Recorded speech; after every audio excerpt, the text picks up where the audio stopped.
اگر دعاؤں کی قبولیت میں وقت لگ رہا ہے نا تو سمجھ جانا کہ اللہ آپ کو بہترین سے نوازنے والے ہیں۔ اللہ آپ کی جھولی میں ایسی ایسی خوشیاں ڈال دیں گے، دنیا کی ایسی ایسی نعمتوں سے نوازیں گے جن کا آپ نے گمان بھی نہیں کیا ہوگا، اور اللہ تعالیٰ ان سارے لوگوں کو بھی جواب دے دیں گے جن لوگوں نے آپ کے صبر پر انگلی اٹھائی، آپ کو بدنصیب کہا۔ السلام علیکم everyone, welcome back to my channel. Zindagi Gulzar ہے تو میری زندگی گلزار کیسے ہوئی ہے، اور اللہ تعالیٰ نے، میں نے جو اللہ پہ یقین رکھا تھا، اللہ تعالیٰ نے اس یقین کے بدلے مجھے کیا کیا دیا ہے، میری دعائیں کیسے قبول ہوئی، اللہ نے مجھے کیسی کیسی نعمتوں سے نوازا، میرے صبر کے بدلے مجھے کیا کیا چیزیں ملی، آج وہ ساری چیزیں آپ سب کے ساتھ میں شیئر کروں گی۔ اور پلیز جو پہلی بار میرے چینل پہ آئے ہیں پلیز لائک کر دینا، سبسکرائب کرنا اور کمنٹس میں ضرور بتانا۔ اگر آپ لوگوں کے لیے تھوڑا بھی فائدہ مند ہو تو کسی اور کے ساتھ بھی شیئر کرنا۔ تو آج میں آپ سب سے میری خوشیوں کے بارے میں بات کروں گی۔ اب تک میں نے میری زندگی کی بہت تکلیفیں، بہت ایسے غم آپ لوگوں کے ساتھ شیئر کیے ہیں جو میں کبھی صرف میرے اپنوں کے ساتھ کرتی تھی، خاص کر میرے شوہر کے ساتھ۔ تو میں نے بہت بڑے غم آپ لوگوں کے ساتھ شیئر کیے۔ میرے پچھلے ویڈیوز جا کر ضرور دیکھنا جو پہلی بار آئے ہیں۔ تو آج میں خوشیوں کی بات کروں گی تاکہ آپ سب کو یہ ویڈیو ایک طرح سے ایک ہمت دیں اور ایک طرح سے آپ کو مایوسی سے نکالیں۔ جو بھی لوگ اپنی دعاؤں کی قبولیت کا انتظار کر رہے ہیں وہ لوگوں کے لیے ایک بہت بڑی امید بن جائے۔ اور میں کہتی ہوں اگر میری زندگی بدلی ہے نا تو کسی کی بھی بدلے گی، کسی کی بھی بدلے گی۔ یہ بات میں بار بار کیوں کہتی ہوں پتہ ہے؟ کیونکہ میں جس بیک گراؤنڈ سے ہوں، میرا بچپن جیسا گزرا اور آج میں جیسی کی زندگی گزار رہی ہوں نا، میں خود کئی بار میں اپنے نصیب پر رشک کرتی ہوں اور میری بیٹی کے حق میں اور میری آنے والی نسلوں کے حق میں یہ دعا کرتی ہوں کہ اللہ آج جو زندگی میں جی رہی ہوں نا، جس طرح سے تو نے مجھے ایسی نعمتوں سے نوازا ہے، جو سکون مجھے دیا ہے اور جیسی خوشیاں، جو آسانیاں تو نے مجھے دی ہے، اللہ میری اولادوں کی اولادیں، قیامت تک آنے والی میری نسلوں کو بھی ایسا یہ ساری چیزیں نواز دے، ایسا نصیب ان کا لکھ دے۔ میں ایسی دعائیں کرتی ہوں۔ تو سوچیے کہ اللہ نے مجھے کیا کچھ دے دیا ہوگا۔ جب ہم لندن آ گئے تھے نا تو اللہ تعالیٰ نے سمجھے کہ اتنی آسانیوں کے ساتھ ہمیں یہاں تک پہنچایا، ہمارے لیے اتنی آسانی سے گھر مل گیا، اتنی آسانی سے میرے شوہر کی جاب لگ گئی اور بہت آسانی کے ساتھ میری ڈیلیوری ہو گئی۔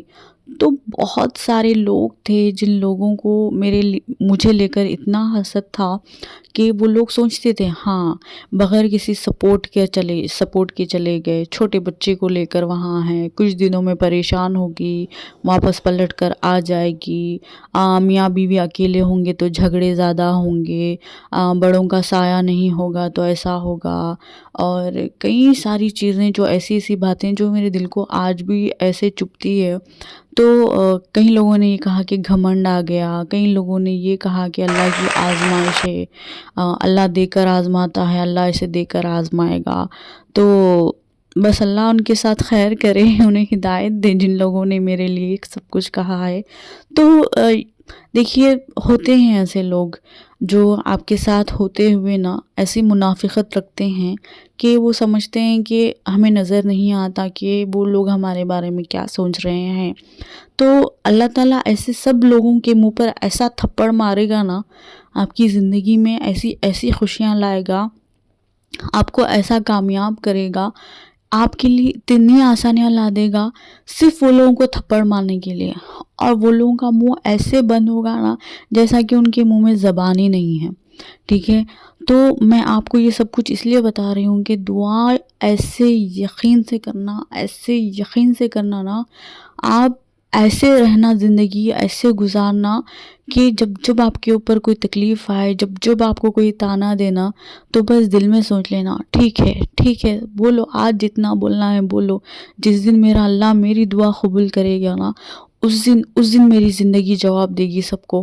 بس دل میں سوچ لینا بھائی، بس دل میں سوچ لینا اتنا، اور اللہ کے سامنے شکایتیں کرنا اور بس اللہ کے سوا آپ کا کوئی نہیں ہے. آپ کو سننے والا، آپ کو سمجھنے والا، آپ کو دینے والا، آپ کو ہر طرح سے سنبھالنے والا صرف اور صرف اللہ ہے.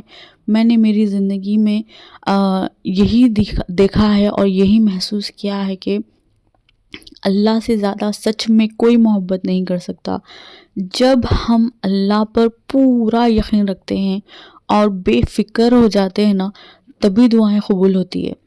میں آج بھی کہتی ہوں، جتنی بھی بہنیں ہیں نا، پلیز پلیز پلیز دعاؤں کو پوری یقین کے ساتھ کریے گا، اور نمازوں کو اپنے اوپر ایسا لازم، ایسا فرض کر لیجیے کہ آپ بھوکے رہ جائیں مگر نماز نہ چھوڑیں.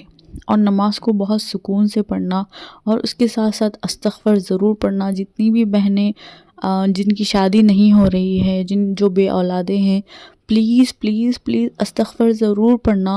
اور تہجد تو ایسی نماز ہے نا، میں بول رہی ہوں، یہ تو خزانہ ہے، خزانہ.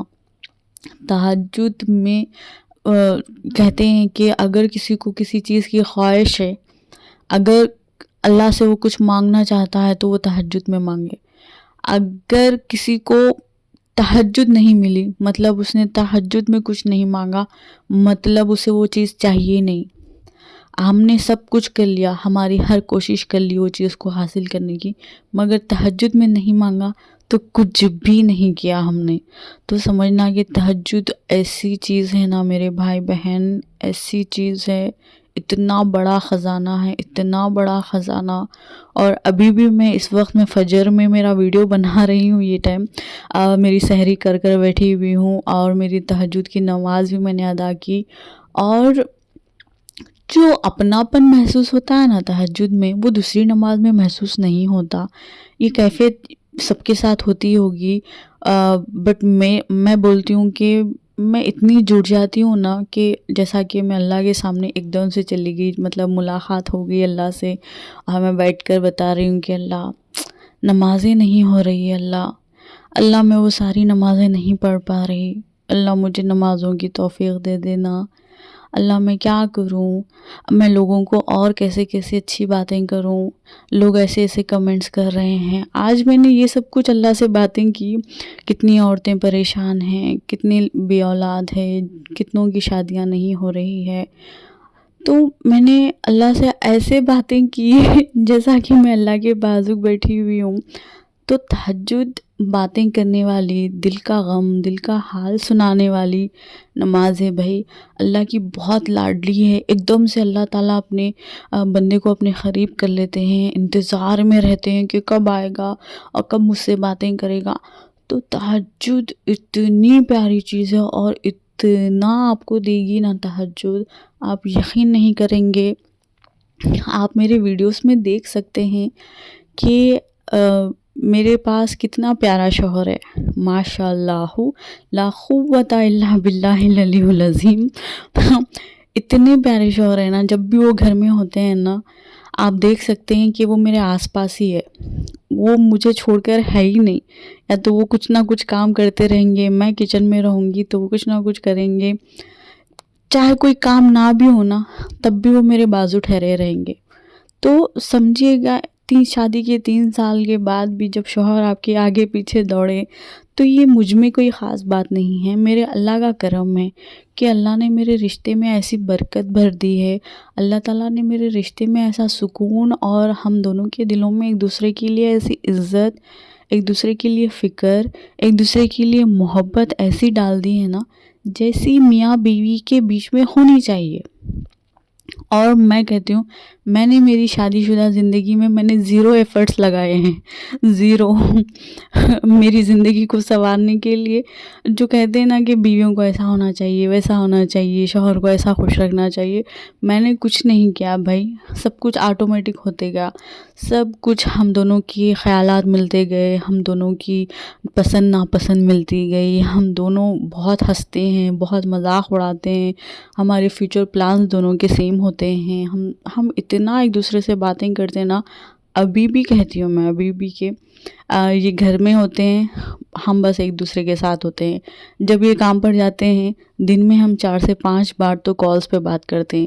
تو میں نے تہجد میں یہ سب کچھ مانگا تھا، مجھے عزت دینے والا، مجھے محبت کرنے والا شوہر، مجھے اولاد چاہیے تھی، مجھے کامیابی چاہیے تھی، مجھے سارے لوگوں سے چھٹکارا چاہیے تھا. اللہ نے مجھے سب کچھ دے دیا، سب کچھ عطا کر دیا.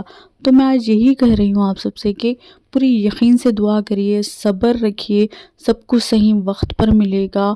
اور کبھی بھی مایوس مت ہونا، پورا یقین رکھنا اللہ پر، انشاءاللہ آپ کو بھی سب کچھ ملے گا. تو امید کرتی ہوں کہ آج کا ویڈیو آپ سب کے لیے فائدہ مند ویڈیو رہا ہوگا. تو ملتے ہیں نیکسٹ ویڈیو میں، تب تک کے لیے اللہ حافظ.